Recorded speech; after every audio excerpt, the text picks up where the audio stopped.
Hey everyone, this is a small little supplement to the clip I uploaded today. There's two things that I wanted to mention that I didn't have time. The bell rang and students were coming in. So I just wanted to mention the whole thing with the painted face is very important. Um, there have been sociological studies, meaning people study groups of people are called sociologists. You major in sociology, you study behaviors of people in groups and how people tend to behave when they are a product or a piece of part of a group. And one such study, famous study, looked at armies who soldiers individually covered and or somehow altered their faces, whether it was a mask or paint or any kind of just adjustment to their or complete covering their face. And what was interesting is they found that soldiers in armies that as a practice covered their faces, and this could be anything from organized European armies to savage tribal armies, but that something about when the face gets covered, the soldiers themselves tended to engage in savage atrocities of war, brutalizing their victims more so than a normal war would have it. So interesting that the students are painting their faces. That's going to be something that at the end of the chapter is going to come into play.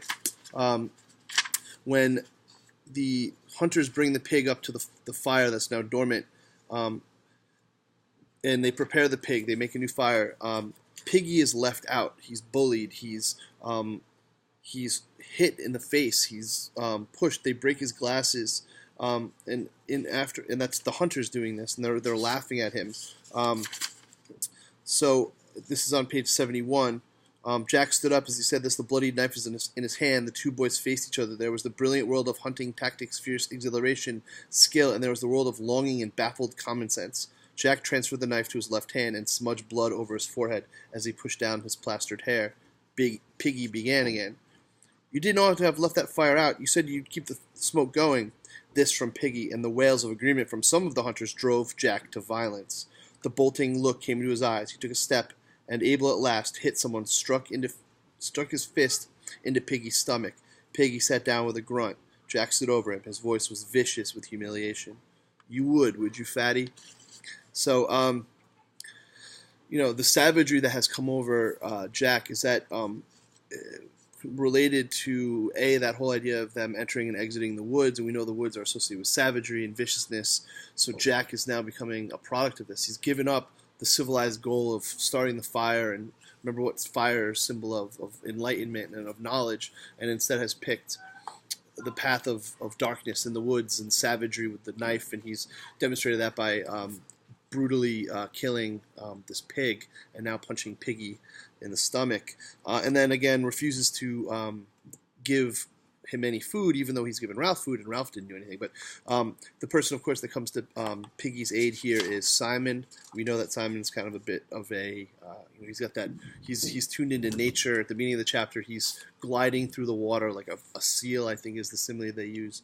So interesting, right? So and again, I just wanted to harp on this end of the chapter, the standoff between Simon and Ralph.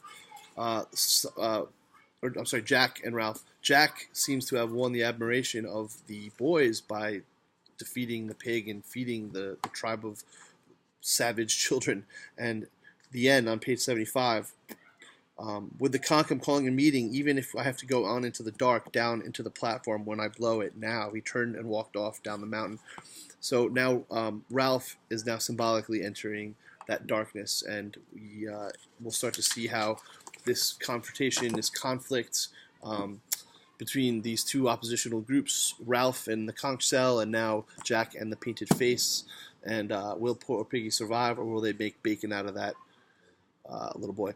All right, sorry I missed that the last time. Blame the bells. The bells cut me off. All right, tune in next time for Chapter 5. Peace.